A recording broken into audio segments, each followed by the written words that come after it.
right, let's get this show on the road. I think we're live. I think we are live. Just make sure everything is in order here. There we go. I think we're live now.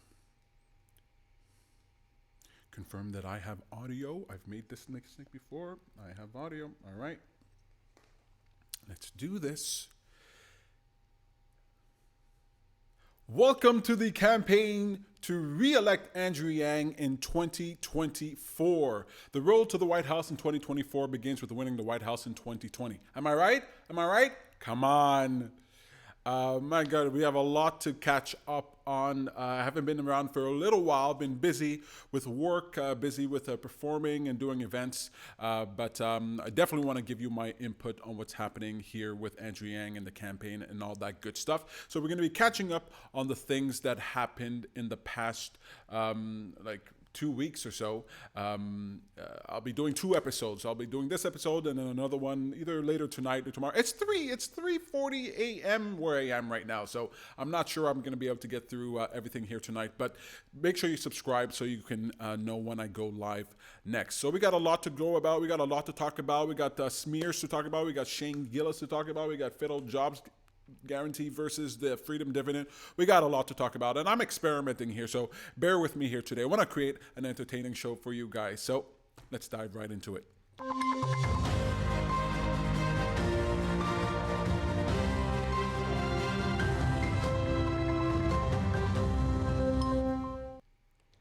Hey, I am Bad Guru, aka Peter Hartman, aka Citizen of the Yangville, aka super happy to be with you here tonight, this late night. I just could not go to bed without contributing more to the Yangdom, the Yang mentum, the Yang energy.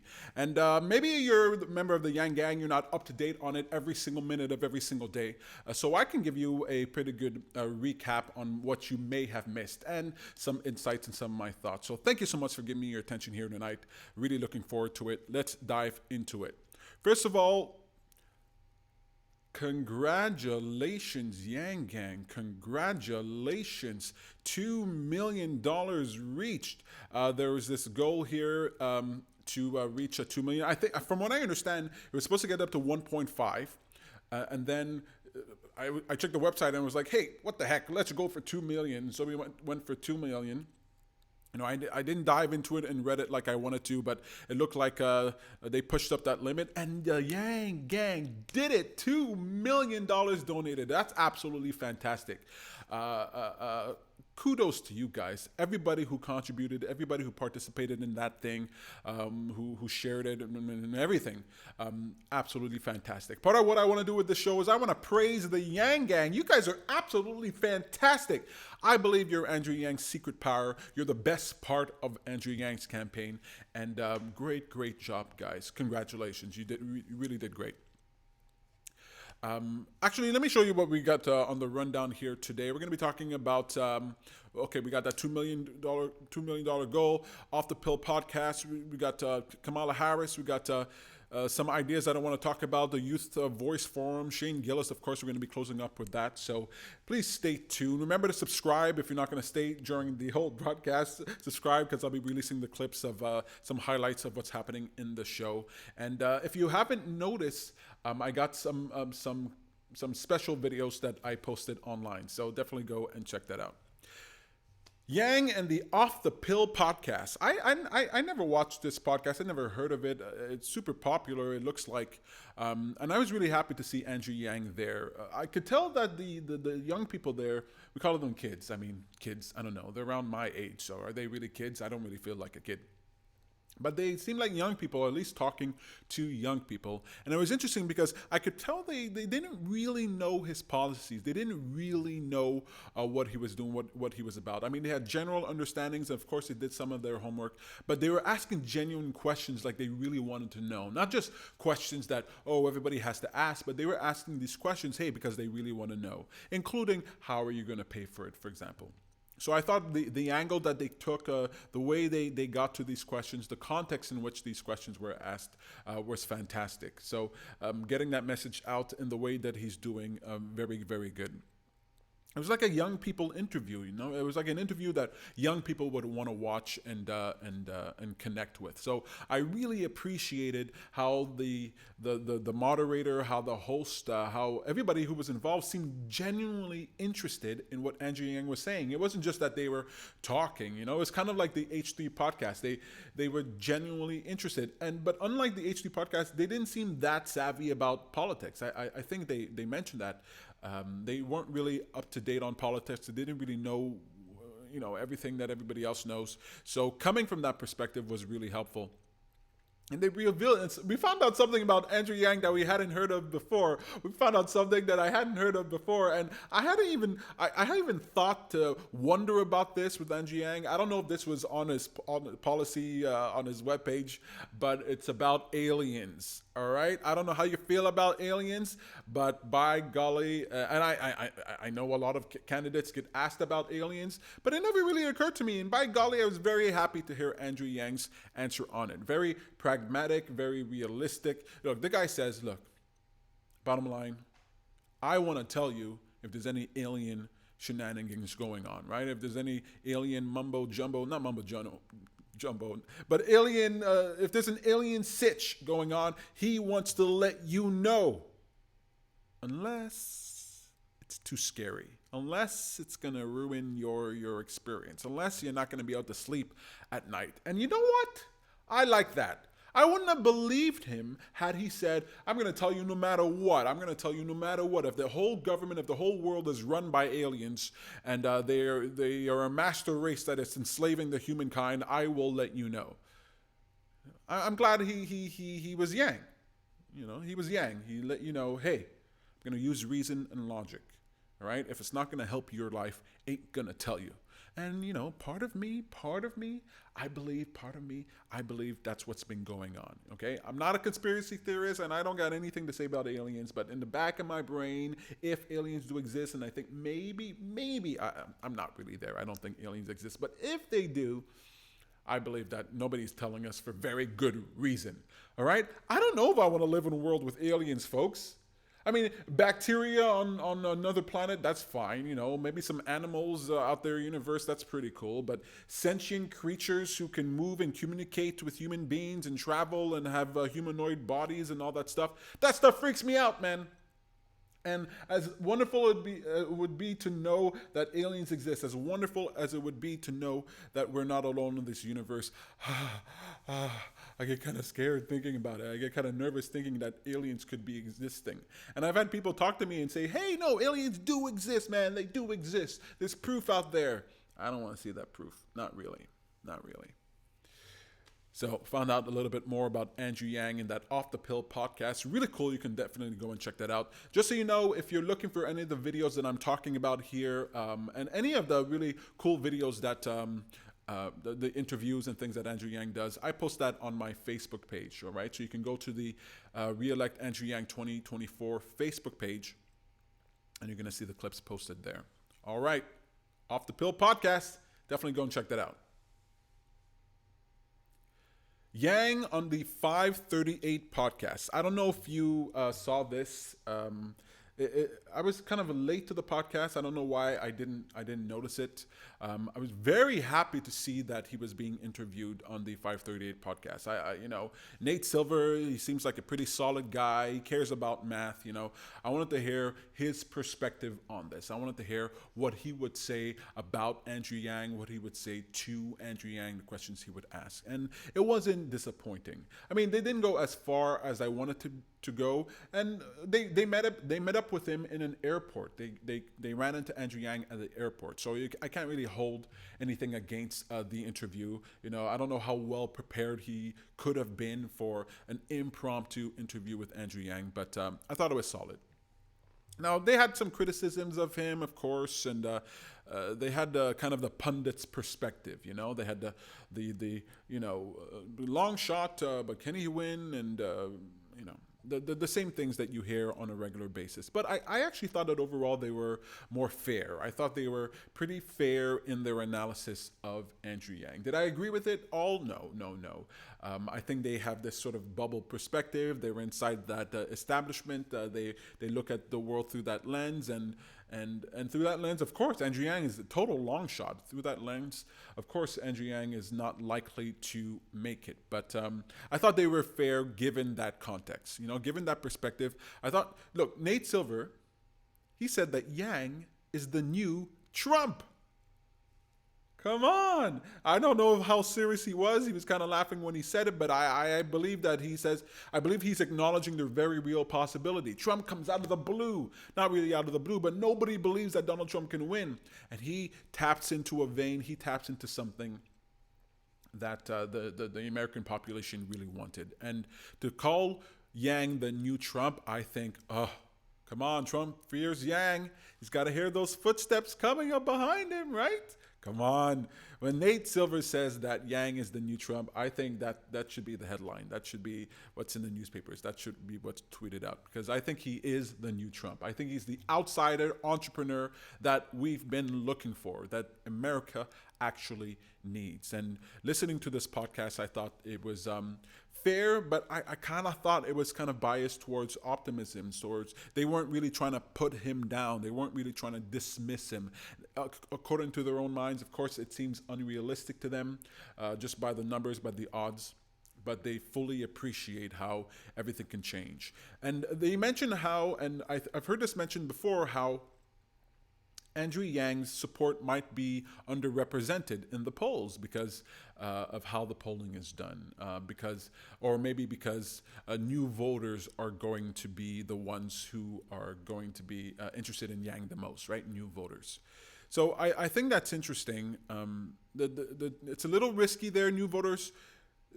In the general election, I think Andrew Yang would do very well against Donald Trump in the general election, right? You have all these people who are going to be engaged in the political process. But when it comes to the primaries, especially with the caucus system, it might be a little bit of a harder sell. I don't know how many new voters are in that pool, right? How many new voters are going to be engaged in that early process, right? Most people don't even pay attention until the general election. So the fact that his appeal might be underrepresented by non-voters, by people who don't typically vote, might be good in the long run if he gets past the primaries here, but it's not ideal when it comes to the primaries. So got to focus on both non-voters and voters. So the 538 podcast is pretty cool. You can find the video. It's not a video, it's an audio, but someone created a video, and you can check that out on my Facebook page, and you can watch that thing. I think it's pretty interesting. Definitely worth. I wouldn't be talking to you about it if I thought it was just ordinary run-of-the-mill. Definitely go and check that out. Kamala Harris polling less. She is falling in the polls. I know I've read some articles. Oh, she's coming back up. She's scrapping single digits, right? She's not doing great. Falling in the polls, right? What was it I heard recently? Was Andrew Yang was beating her in her own state. My God, man. How do you think she must be feeling? Oh my goodness, she's laughing at him on stage one day, and the next she's looking at his backside as he's climbing the ladder above her. Kamala Harris, Kamala Harris is evidence that zingers don't matter. Americans want to fight about putting food on the table, not a food fight. It's like these zingers don't really matter. And there's people who wish that Andrew Yang would put just zingers, right? They wish that Andrew Yang would zing it up. And maybe he needs a zinger or two, but honestly, man, zingers is not how you win.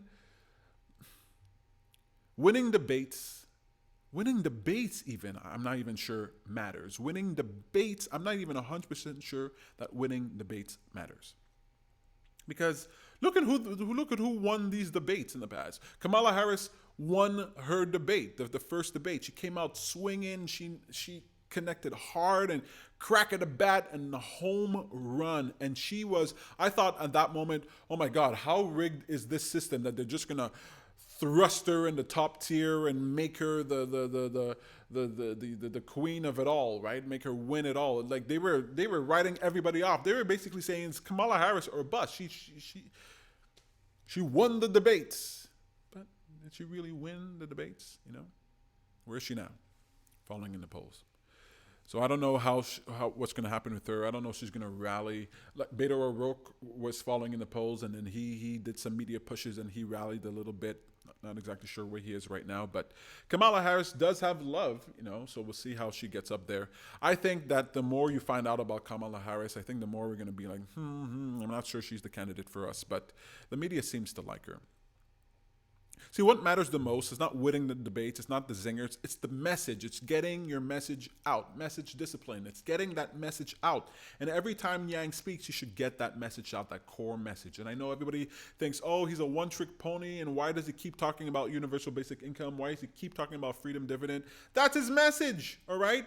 The freedom dividend is not just it's a good idea among many. It is a fundamental transformation of the country. It is the thing that sets him apart. He's got to talk about that over and over every chance he gets. So when he spoke up at that last debate and he made that declaration, he made that announcement, that surprise that 10 people are going to get the freedom dividend, that is staying on message. And people might see it as a gimmick, but people need to think Andrew Yang, they need to think the dividend. Think Andrew Yang, think the dividend over and over and over. That's his differentiating. I didn't say that properly. That's what sets him apart. That's what makes him different. So it's the message that matters. It's the message that matters. Everything that we do should be getting that message out. You win outside the debates, You win outside the debates, It's harder to win outside of the debates. I'll give you that. Right? If you can win the debates and do well there and the media likes you, then you have an easier road to the nomination. Absolutely. It's a harder road to win outside of the debates. It's harder to get your support, get your energy, get known, get your popularity outside of the debates. But it's the smarter move. And sometimes the smart thing is the hard thing. So message discipline, and let's get people to become aware of Andrew Yang and get his popularity up outside of the mainstream media, outside of the debates, right? Let him get into other zones. And I love what he's doing with these podcasts. I love the fun that he's having on the campaign trail. He's becoming undeniable, right? When you're crowd surfing, you're undeniable. And I think more of that, more of the celebration, more of the party that's happening with Andrew Yang. Andrew Yang used to throw parties for a living. You can clearly see that when you see him interacting. You can clearly see that he's a party guy. And I think he's got to get that party atmosphere out there. And party is not really good. That party mood is not really good for political news, mainstream political candidates, because they're not going to see you as serious. But everybody else, I think, would be very in love with that idea, very attracted to that idea. Just like with Donald Trump. Donald Trump put on parties with comedy shows at his rallies, and it made people want to come out and made people stand in line and made him fill out stadiums, not only because he was popular, but because he was entertaining. So that party vibe that Andrew Yang's got going on, I think is pretty cool. And Kamala Harris cannot even compete with that. She ain't crowd surfing nowhere. Her and her fake laughter. Oh my God, does anybody... Anyway, I don't want to bash Kamala Harris. You can't get anything passed in... Andrew Yang is not going to be able to get anything passed if he gets elected unless he has bipartisan support. And that's where getting his message out is very important, because the only way he truly wins is if he wins and the people who vote for him, all the people, both sides who see him, understand his message, agree with his message, support his message. And if he doesn't get his message out and somehow he wins and people are like, oh, there's freedom dividend and what should we do and tinker around the edges and blah, blah, blah, then it might not get passed. The way he has to win is by winning the hearts and minds of all people, bipartisan, both conservative and liberal. He has to win them. And the way you do that is by communicating his message over and over, right? It's not left, it's not right, it's forward. But forward with what? Forward with his message of the freedom dividend. It helps everyone. I love it when he talks about how are Republicans going to be able to deny the freedom dividend when it's a direct transfer of cash to citizens in rural areas, people who might have been forgotten, right? How do you say no to that? Well, why wait until you're in office to make that to make that pitch, right? Make that pitch right now. How can anybody be against the freedom dividend? Freedom dividend, freedom dividend, staying on message. That's how you win. And whether it's in the debates or out of the debates, you should definitely do that. And Kamala Harris, I don't know what her message is. What is her thing? What's her message? That's why she's not doing well in the polls. You think of Kamala Harris, what is her thing? I don't know what her message is. I think that's why she's dropping in the polls. Sorry, Kamala. Better luck next time. Not in 2024, though. That's still Andrew Yang. All right, what else do we got on our list here? What else do we got here? We got Kamala Harris following. All right, universal basic income for children. All right, I want to tell you that there's another element to pitching the universal basic income, the freedom dividend, that I think might help. This is just me brainstorming here. A lot of people think that the freedom dividend is impossible. It's impossible. Can't be done. Unrealistic. Impossible. And I understand that, right? When I first heard about the freedom dividend, I thought, what? Really? I remember when Andrew Yang first launched his campaign, I don't know, 2016, 2017, I think it was. And I remember looking him up and checking out his webpage, and I read it and I thought, wonderful, but never going to happen, right? Never going to happen. Impossible. But when you think about the impossible relative to your children, right? When you think it for yourself, you go, oh, it's impossible, it can't happen. But when we start thinking about our children and the future that we're leaving for these children, you want to ask yourselves, what impossible tasks do we want to tackle? What impossible things do we want to try out and challenge so that life is better for our children? If we try to tackle what's impossible now, then our children are likely to be able to achieve that if we fail, right? Or if we succeed, the children are going to receive the benefit of that. So universal basic income, when people say it's impossible, I think we should reframe that and saying, well, it might be impossible for us, right? But we can make it possible for our children. We can make it possible for the future of humanity. And seeing universal basic income, the freedom dividend, as a sort of like chipping away at the block and making progress so we can pass the baton to the next generation. I think there's something fun about that idea. It's like, yeah, it might be impossible, but it's only impossible now. And the more we give our attention to it, the more we dive into it, the more we talk about it, the more likely it is that the next generations will get it. And you saw that with Medicare for All, right? Medicare for All, Bernie Sanders was talking about it last go around. It seemed like a total joke. And now here we are just a few years later and everybody is running with it. Well, not everybody, but a lot of people. So, when you think about what's impossible, well, ending slavery might have seemed impossible, right? The getting rid of kings and queens might have seemed impossible. The diseases that we cure might seem impossible. Ending child labor might have seemed impossible at the time, right? The pollution that used to exist in the United States, the pollution that exists before the EPA was created, that it might have seemed impossible to get rid of that, right? But we tackle those things for the future. You fight for those things despite the fact that they seem impossible for the future, for our children. So I think addressing the seeming impossibility of the freedom dividend by recognizing that we do the impossible on a regular basis, and we do the impossible not necessarily for us, but for those who come after us, for the little ones, for the ones that we care about the most. I think it might help people to be willing to tackle the impossible. All right, what else we got here? What else do we got here? Tackling the impossible, all right. Federal jobs guarantee. Yes, the federal jobs guarantee debate. This is pretty interesting. Now, I don't know. I remember watching Bernie Sanders. I don't remember the federal jobs guarantee conversation. I don't know if I spaced out on it, but to me, this federal jobs guarantee sort of came out of the blue. What the hell? A federal jobs guarantee? Who do we got in the chat here? Ian says, who does a stream at 1 a.m.? It ain't 1 a.m. Where I am. It's 4 a.m. I just been working all day. I got to find a time to squeeze this in, and I didn't want to put it off another day, so here we are. The Babscast says, nice, agree. Thank you so much for watching, you guys. I really appreciate it. Now I don't feel alone. Very cool. Let's talk about the federal jobs guarantee. I don't know where this came from. To me, it came out of the blue. I don't know how people think this is a good idea. A federal jobs guarantee? Do you want a job that's offered by the government? Do you want hundreds of thousands of people to have jobs given by the government? Yeah, I get it.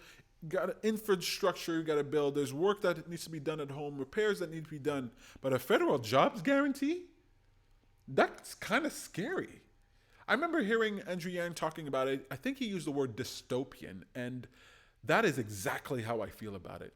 Dystopian, going to your, I mean, it seems like 1984. It seems like George Orwell, like working for the government. I want less people working for the government, not more.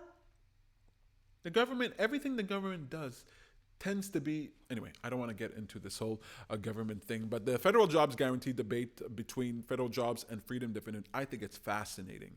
And I think it's going to get more and more heated. I think I heard Crystal Ball from the Hill say that we need both.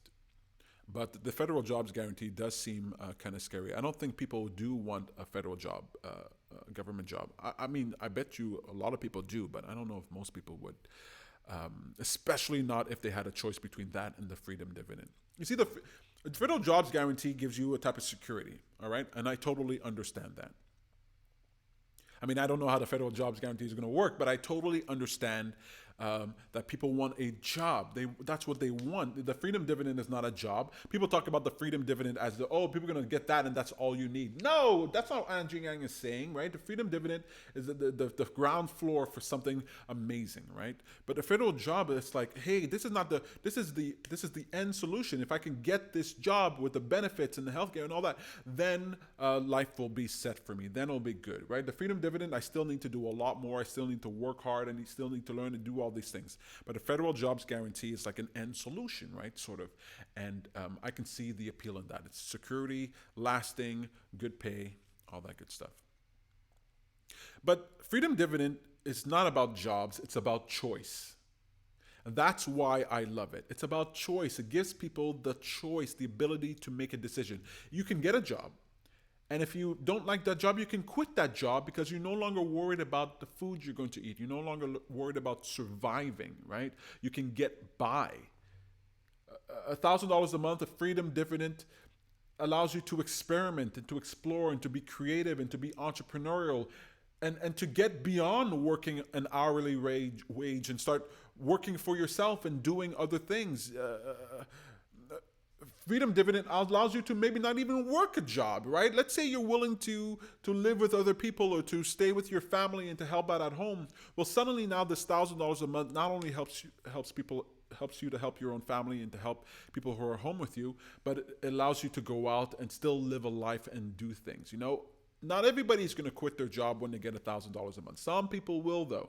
And some people will temporarily, whether they want to stay home with their children or do other things. Freedom Dividend is about choice, a choice on all kinds of levels, and it also helps with jobs. It forces employers to be more considerate with what they're offering their employees, right? Because if they know, hey, this guy can just leave, this gal can just leave, then they're going to have to do more in order to keep you. It makes all jobs better. Federal jobs guarantee doesn't make all jobs better.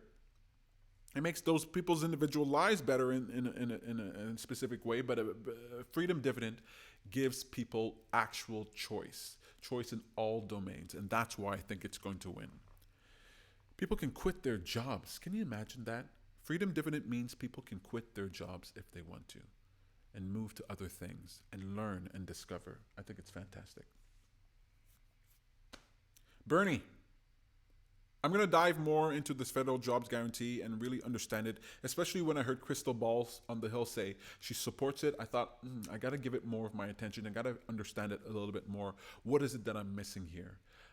But I don't think the future, especially if you believe in automation, the revolution that's coming, that revolution that's happening, I don't think that human beings are going to work jobs like we do now in the future. I don't think that's going to be the paradigm in the future. We used to live in a world where people didn't do jobs. They did work, but they didn't do jobs.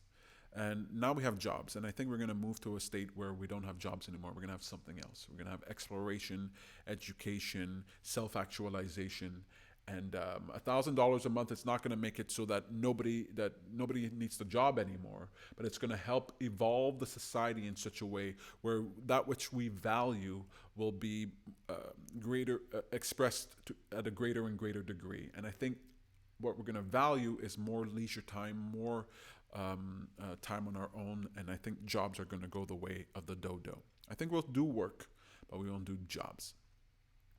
All right. All right, what do we got here? Let's see what we got left on our list here. All right, we're making our way. Federal jobs. All right, DNC. All right, DNC and GDP. Now, I have this idea. I believe that the Yang Gang should demand, or force a demand, that the DNC append their platform to include change to GDP. Now, hear me out. Andrew Yang talked about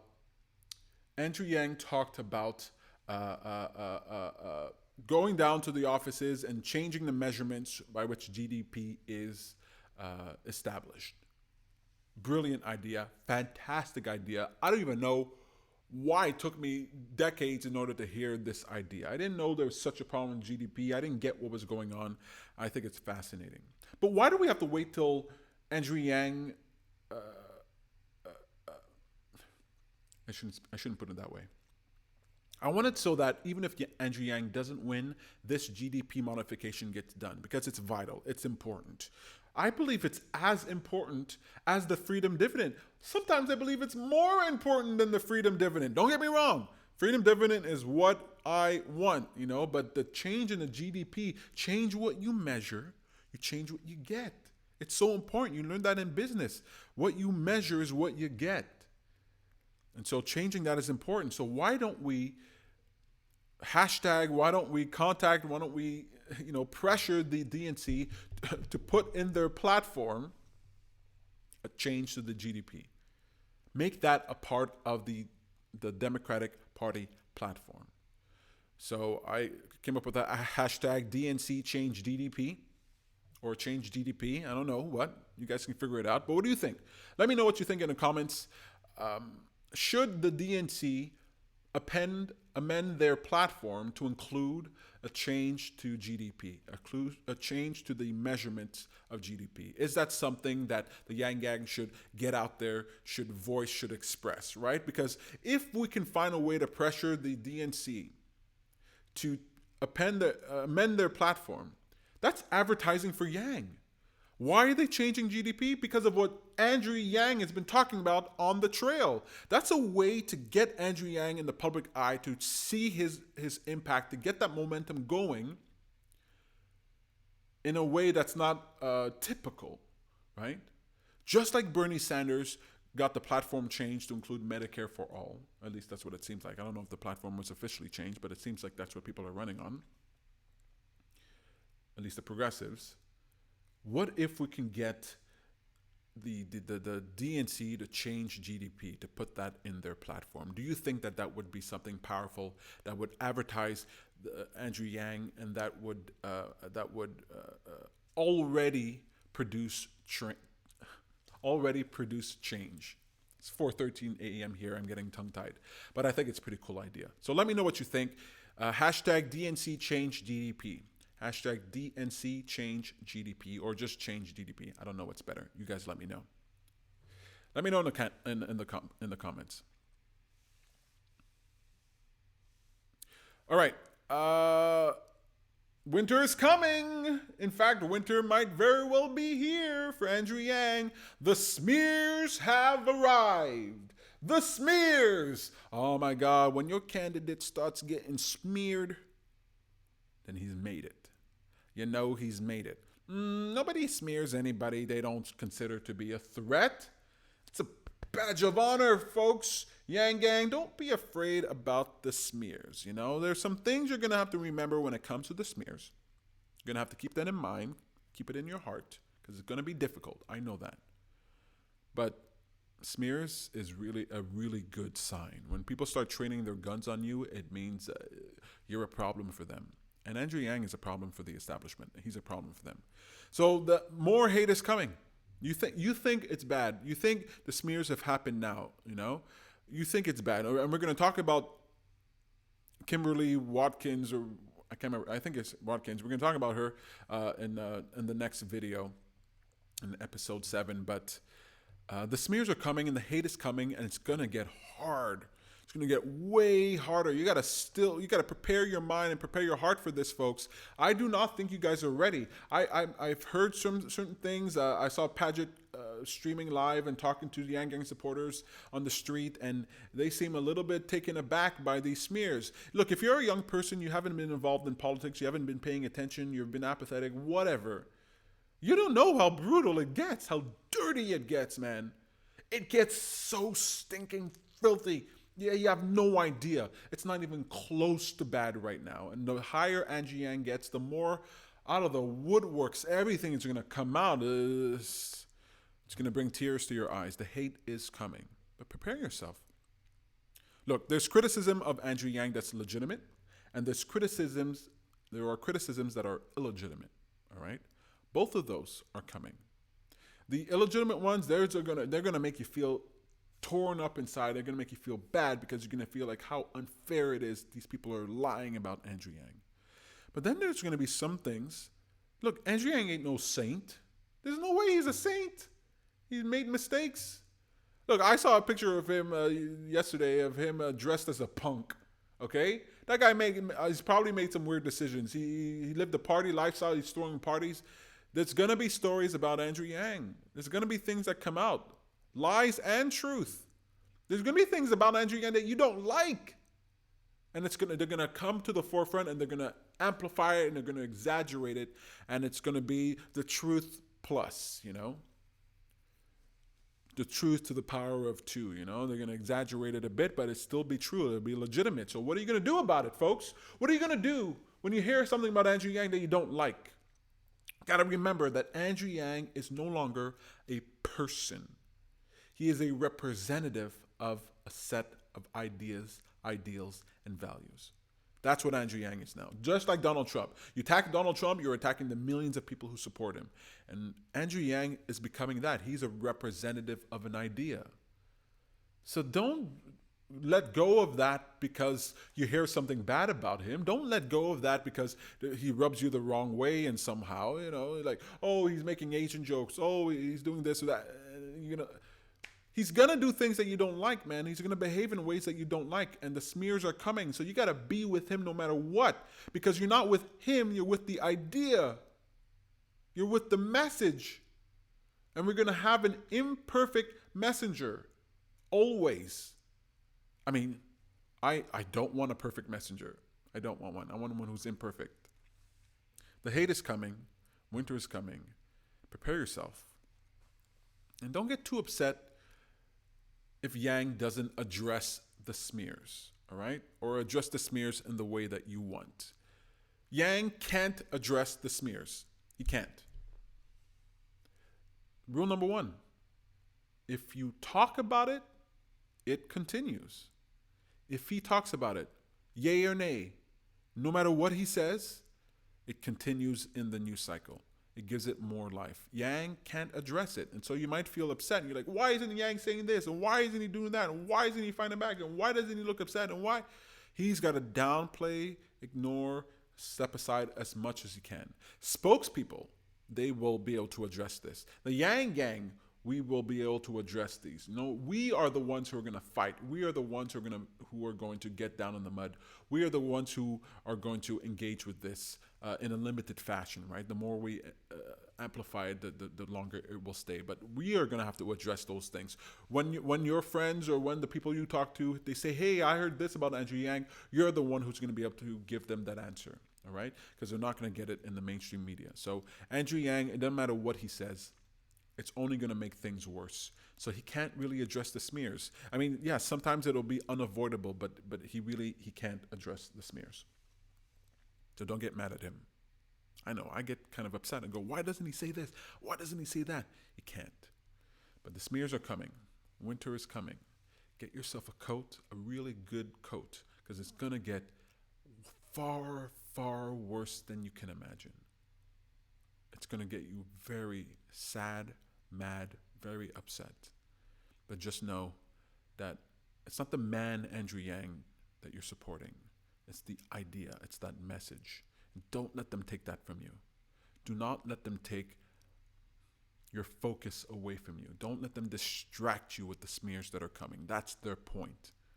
They're here to muddy the waters and distract you and demotivate you and get you double thinking and get... Don't worry about it. Everybody gets smeared. Elizabeth Warren, Bernie Sanders, Hillary Clinton, Donald Trump, Obama. Everybody gets smeared. Horribly smeared. But if his base is with him, Andrew Yang will be able to survive it. Well, probably. All right, what else we got here? Yang thinks different. Yeah, man. Sometimes Yang says stuff, and it just reveals how differently he thinks. I really love it. I think it's fantastic. Sometimes the things that Yang says, it just warms my heart because he sounds so different than other people. He talked about moving government agencies out of DC.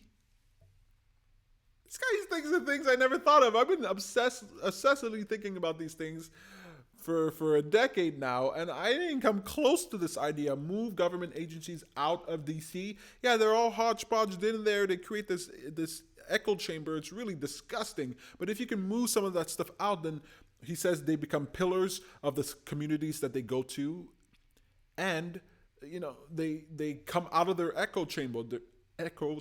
They start seeing the people around them. They start understanding real America. Move government agencies out of DC. Talk about thing different, man. That's fantastic. Oh my God, it is utterly fantastic. Andrew Yang says some things sometimes. It's like, whether it's like move the government agencies out or get rid of the penny because it costs us more money to print the penny, to make the penny than psychologists in the White House. This guy, he's thinking. He might not be right about everything, but he's thinking, and he thinks differently. It's such a breath of fresh air. Sometimes Andrew Yang says stuff, and I just want to give him a big kiss on the mouth. Just a big kiss on the mouth. I give him some tongue, but only if I felt like he wanted it, Only if I felt like he was into it. Look, he's a married man. I'm not interested in getting involved in all that, okay? I'm not a home wrecker, okay? But if he wanted to, I give him a peck. Sometimes he says stuff and just makes me feel so good. Andrew Yang, marry me. Andrew Yang. I love that he thinks differently, I love that he's talking about aliens. I love that he talks about the penny. I love that he talks about moving government agencies out of DC, okay? I don't know if you've heard him say this, but it's a genius idea. Very, very good. Heck, man, get all those politicians, as many of them, those government workers, as many as you can outside of this DC, and let them experience the real world and let them see what's going on. Let them see the consequences of their actions. You get lost in that DC, from what I hear, what's going on there is really something else. Anyway, Andrew Yang thinks different. Andrew Yang thinks differently, and I love it. All right. Yang. Okay, I like to think of Yang like a monkey wrench, all right? I think he's a monkey wrench just like Trump. With Trump, they were looking for an outsider who's going to come and shake up the system, right? And that's what Yang is. Yang is the outsider that's going to come and shake up the system. He's the monkey wrench. So I wonder, do voters really want a return to normalcy? A return to normalcy with Joe Biden? Is that what they want? Is that what they want? Do voters want a return to normalcy? Because that's what Joe Biden is running on, and he's the front runner. They want to go back to the status quo. It wasn't great before. Obama was elected to create change. Trump was elected to create change. I believe Americans want change, not the status quo. Do they really want Joe Biden? We want somebody who can beat Donald Trump. Yeah, but so what? If we return to normalcy, my God, is there anything that sounds more depressing than returning to normalcy? I don't agree with 99% of what Bernie Sanders says. All right. I mean, I agree with what he wants to achieve, but not the way he wants to achieve it.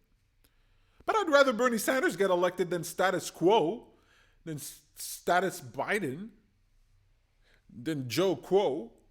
I like that. I'd rather Bernie Sanders get elected over Joe Quo.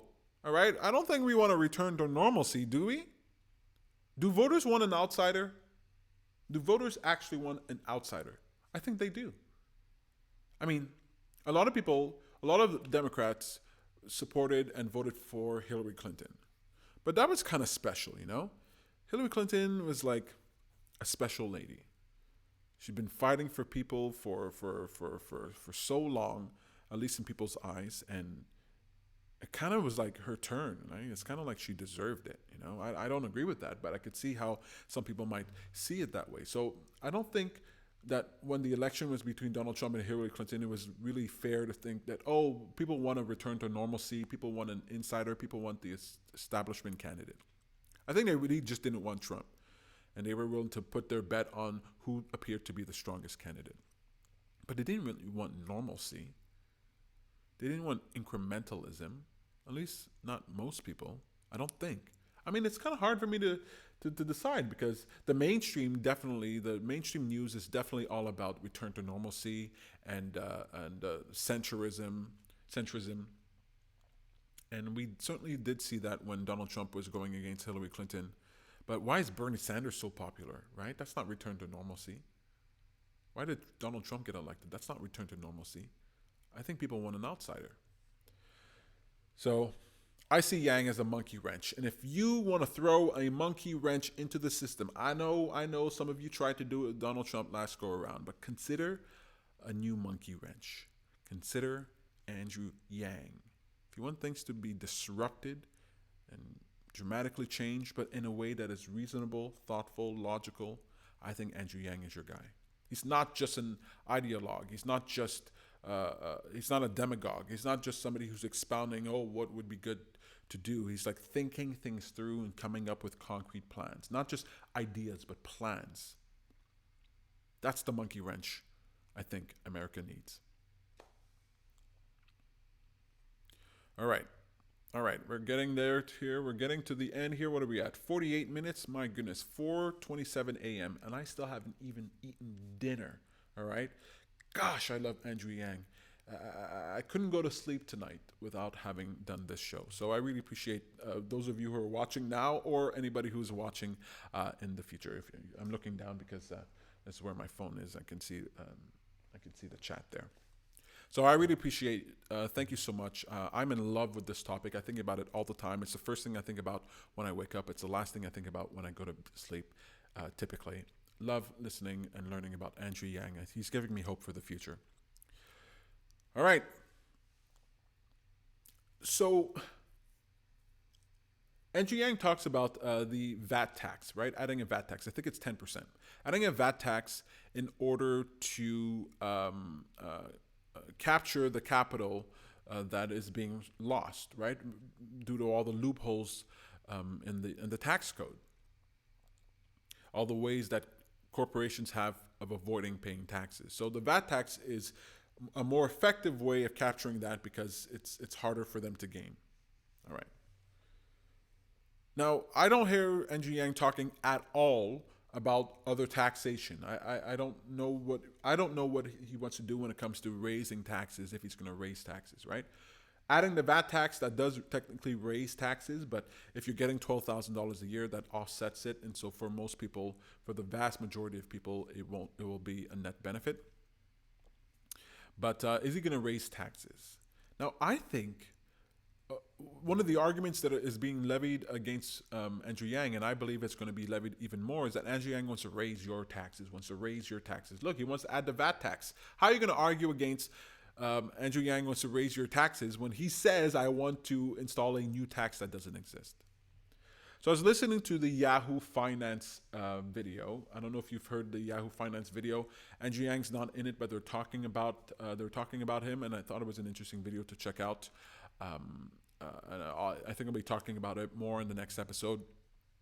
But they said something about the taxation, and I thought it was pretty interesting. And it made me think: what if Andrew Yang lowers income tax? Right? What if he lowers the income tax? Look, it's being gained. It's taking money out of the pockets of average Americans. I don't know if it's the income tax or payroll tax or whatever tax, but what if he lowers taxes while implementing the VAT tax? And I think about it this way. What if instead of putting a 10% VAT tax, he put a 15% VAT tax, right? Hard to game.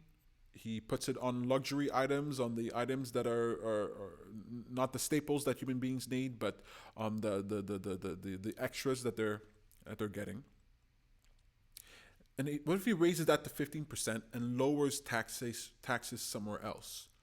If he makes a claim that he's going to lower taxes in some other way, then it'll be harder for people to say, oh, he wants to raise your taxes. He's like, no, I want to raise the tax. I want to create the tax that corporations cannot avoid. And then I want to lower the other taxes. Right? I want to lower the other taxes because it's hurting the average people more. The corporations are gaining it. The rich people are gaining it. So what difference does it make? Let's lower that and increase the VAT tax. What do you guys think? What do you think about that? Because if taxes stay the same, he implements a VAT tax, they're going to say, Andrew Yang wants to raise your taxes. And a lot of Americans don't like the idea of their taxes raised. And you could tell them, like Elizabeth Warren does, oh, the net cost will be that you'll have to go into your pocket less. It's the cost that we really have to talk about. Elizabeth Warren is losing that talking point. You know, people are getting pretty frustrated with her. I think not saying just look, your taxes will be raised. I mean, she can't even say that. And if Andrew Yang starts playing that game, the total cost that will go down, then I don't think that'll be good. And he doesn't seem to be that type of person. I think. So wait, who do we have here in the chat here? Doom and Gloom. I love that name. They should drop state sales tax. I wouldn't mind paying more in VAT if I don't have to pay sales tax. I'm right there with you. I understand what you're talking about, Doom and Gloom. Thank you so much for commenting. If he can be the person who lowers the other taxes but creates the VAT tax, then I think it becomes, hey, now I'm not so afraid of Andrew Yang. He's not just the guy who's going to raise taxes. He's actually going to raise taxes in a way that companies can't get away from it, and then he's going to lower my taxes in other places. So higher here, lower here can no longer make the argument that he wants to raise your taxes. It's not as a clean argument. It's not a clean attack on him. Right now, Andrew Yang wants to raise your taxes is a clean attack because out of his own mouth, he wants to create a new tax. And when I hear people who don't know much about Yang, who don't understand the policies, when they hear this idea about the VAT tax, I can feel them go kind of still and get kind of quiet, and the blood drains from their face. Like, what? What do you mean? I can see their apprehension. I can see that they're nervous about that. So if he can sidestep that a bit by saying, oh, but I'm also going to lower your payroll tax. I'm also going to lower the sales tax. I'm also going to lower some other tax. You know, I'm not a tax expert or anything like that. I don't know much about the subject, but I'm just thinking, hey, is there a way that he can do that? Let me know in the comments if you think that's a good idea. I'd love to hear about that. All right, 2 more points here, and then we're going to be done for tonight. Andrew Yang at the Youth Voice Forum. Yes, that's right. Andrew Yang at the Youth Voice Forum. I watched this video, and there's not much in this that I think, oh, everybody has to watch this. But I did want to make a few criticisms that were revealed, not criticisms, a few critiques that were revealed in that video. So if you want to see the Youth Voice Forum, I believe I posted it on my Facebook page, Re-elect Andrew Yang 2024. So definitely go and check that out. So Andrew Yang, when you watch this video, he finishes his little spiel and then he goes to answer questions. And the way this guy stands, it's really something else. He stands like this. Right? He's like ready. He's like ready for the questions. He's like bracing for impact. I think it's kind of cool. At first, I thought it was a little weird because he was standing with his legs spread. I was like, okay, it looks kind of strange. But this guy's ready. He's ready for action, man. And I thought it looked kind of cool. You know, he's like ready to. He's bracing for impact. He's ready for the challenge. You know, and you can see that in his body. I don't know if he plays. Well, he plays basketball, but I don't know if that's a sports thing. But he's like getting his stance ready, getting himself grounded, ready for these questions. So I don't know if he was nervous and that's why he was doing it. I don't know if it's harder for him to talk to young people or older people or whatever, but at the Youth Voice Forum, it was kind of funny to see him brace for impact. And I've seen him do it a few other times in other situations, but in this video, he really takes it pretty far, at least for that first question, until he answers. I love that he's saying that each Iowan is worth 1,000 Californians. Oh my God, that's gold. And Iowa is one of the only places where democracy works. Every Iowan here is worth 1,000 Californians. Now that's gotta make you feel good. I mean, not if you're a Californian, but that's got to make you feel good. 1,000 Californians equals one Iowan. I think that line is genius. I've heard him say it now multiple times. He's hitting Iowa hard, man. He's going hard in Iowa, and that line is gold. And it's winning, right? He talks about football stadiums. He really paints a picture.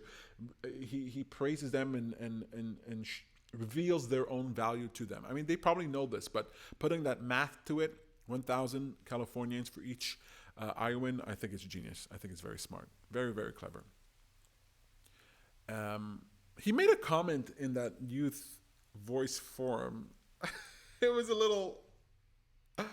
It's something that I would say. Definitely something that I would say. He said he had a comment about a 93... He says he wants 16-year-olds to vote. Now, I do not agree with that at all. But whatever, it's a policy position. I'm not going to agree with everything Yang has to say. And I'm not a genius, so who cares? I might be wrong. And in some ways, I can definitely see how it can be good, right? Engage in the political process early on, more likely to vote and stay engaged. People talk about how 16-year-olds or whatever are not educated. He says that adults are not educated. I think that if young people had a stake in it, if they could vote, they would get educated. It's unfair to compare their knowledge now with what their knowledge would be if they were allowed to vote. I mean, you got Greta Thunberg, who's 15 years old. She's doing a lot in the world. You know, why shouldn't she be allowed to vote? So I don't know. But, you know, I believe democracy works when you have an informed electorate who are voting. That's why I'm not so gung-ho about 100% voting, right? We don't need everybody voting. You need people who are knowledgeable to vote, you know, people who are engaged in the process to vote. So that's what makes me nervous about young people, kids voting. They might be easily manipulated. They might not know what's going on. They might not understand the consequences of their actions. You know, yes, that's true for adults as well. But why do we want to add yet another pool of millions of people or however many young people there are in the United States? How are we going to add more uneducated people to the pool? Anyway, pros and cons. But he said something about, he made a comment about a 93-year-old who's at death's door. They get to vote. They're not even going to be here. They're not even going to be here to experience the consequences of their vote. Oh my God. I thought it was so funny. Classic Yang, right? Sometimes Yang makes these jokes that he just steps over that line, and this one here really stepped over it. That's going to be a funny clip, I think we're going to see. He's kind of like 93-year-olds voting, 16-year-olds voting, yay. I thought it was pretty funny. Anyway, you can watch the Youth Forum, the Youth Voice Forum to check out that video, and you can see how funny he was standing and how he answered those questions. But I think he did a bang-up job. Congratulations, Andrew Yang. You did a good job. You came across as a real human being, and I think that's pretty cool. All right, let's see if we have any comments here.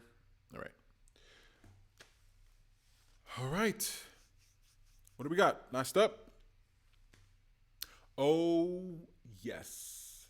Shane Gillis. All right. So I know I'm a little late to the party here when it comes to Shane Gillis, but I wanted to give my 2 cents. First of all, hashtag let Yang be Yang. Let Yang be Yang. All right. Got criticism for what he said about Shane Gillis. I heard his comments and I looked at his things and I thought he shouldn't be fired from his job. He should preach. He preached forgiveness, and people had beef against him because some idiot comedian was saying idiot things. I was kind of nervous about the hate that. I mean, maybe it's not hate, but just the sort of the dislike that people had, that some of the Yang gang had towards Andrew Yang and his decision when it comes to Shane Gillis, the way he voiced himself when it comes to Shane Gillis. If y'all can't handle this, you ain't seen nothing yet. It's gonna be way harder things, way more of a dividing line that's coming with Andrew Yang. He erred on the side of free speech, compassion, forgiveness, understanding, empathy. And he got flagged for that. I couldn't believe it. I was so proud of Andrew Yang when he made that comment. And I know I'm biased. I'm a comedian. But when he made that comment, when he said that Shane shouldn't be fired and that he'd like to forgive him, that he's willing to talk to him, that is exactly what we need in this society. Part of the reason Donald Trump got elected was because of this PC culture, this hurt, this, I don't want to swear, I don't want to say bad things. This culture where people are being canceled and their lives being destroyed, their careers being destroyed, whatever, what they care about being lost just because of a mild opinion in a different direction, because they promote free speech, because they think a little differently. And it's like, what? I am so happy that Andrew Yang wasn't playing that game. Now, I don't know. I get a little hint that he plays that game to some degree. But when it came to here, I was like, wow, Andrew Yang, I am with you. And when I saw even Yang gang members talking ill of that decision, I thought, one, who do you think Andrew Yang is? And two, can't you see that answer is what's going to make Republicans, make conservatives, make people who are on the other side care about what he has to say? They're going to realize this guy's a thinking human being. He has forgiveness in his heart. He's not going to look at us and shame us for every little thing that we do. He's going to find a way to acknowledge the problem, but also forgive. And Shane Gillis was like beautiful. When I first heard of it, when I first saw what he wrote, I woke up, I saw it in the morning, and I thought, oh, I love you, Andrew Yang. And then I saw the sort of riffraff. I saw what was being said about him, and I thought, oh my God, what is going on? If these people can't handle this comment about Shane Gillis, there's no way they're going to be able to survive the future. It's going to get way worse than Shane Gillis. It already has. I know I'm late to the game. It's already gotten way worse than Shane Gillis. But I thought, when I first heard this, I thought, how is Yang so good on this topic? Not only is he good on the topic, he expresses himself well, very clearly on this topic. You know, I tell you this, I thought Andrew Yang was a normal guy. I thought I was supporting a normal guy for president of the United States. But it turns out that Andrew Yang is not a normal guy. He's not. He's a wise guy. He's a wise man. He's extraordinary. He doesn't go along with what would be easy or what everybody says. He actually thinks and he speaks from a place of value and caring about human beings deeply. He's wise. He's a wise man. I'm not going to call him Andrew Yang anymore. I'm going to call him Andrew Wiseman. Hashtag Andrew Wiseman, right? Andrew Wiseman. And that Shane Gillis thing was a very good insight into the character of Andrew Yang. And agree or disagree with what he said.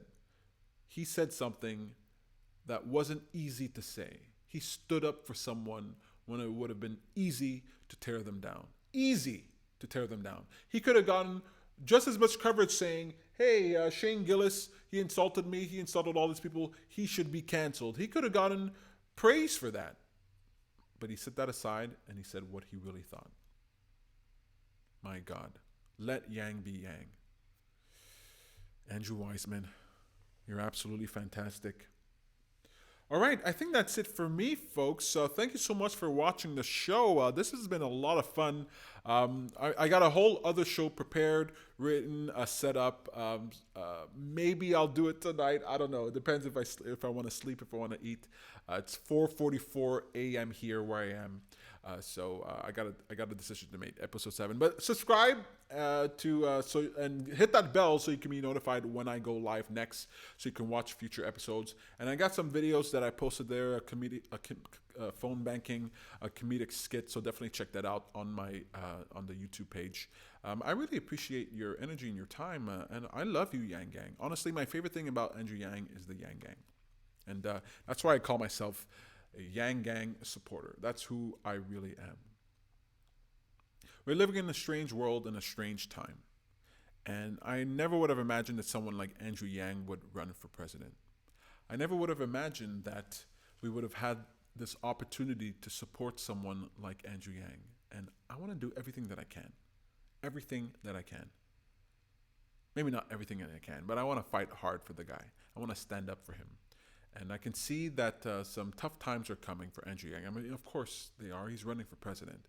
And I just want to remind you, Yang Gangers, come on, man. Stay with him no matter what. You don't have... Look, I know those of you who disagreed with him this past couple of weeks, those of you who disagreed with him, you didn't jump ship. You still supported him, right? You're still on board with him. You recognize that, hey, I can disagree with him on this thing, but I can still support Andrew Yang. But there were some people who didn't. There were some people... Some of you have a line. Some of you have an issue. Some of you have a thing that says, "Hey, if this thing doesn't work, then I jump ship." Turn that off, man. Don't jump ship. Don't jump ship. If you believe in the Freedom Dividend, forget the man. He's our spokesperson. He's fighting for you, so fight for him. We did it. What was that? 1 hour and 7 minutes. My God, I am so hungry right now. I definitely gotta eat. I'm Bad Guru. Join the campaign to re-elect Andrew Yang in 2024. The road to the White House begins with winning the White House in 2020. True believer. God bless you guys, Yang Gang. Zeus bless you guys, Yang Gang. By the hammer of Thor, I hope you guys are doing very well. Yang Gang! Absolutely fantastic. This is a wonderful journey. I'm going to let it go. You can tell I don't want to leave. I don't want to turn the camera off. You can tell I don't want to go. I'm loving this. Anywho, thanks so much.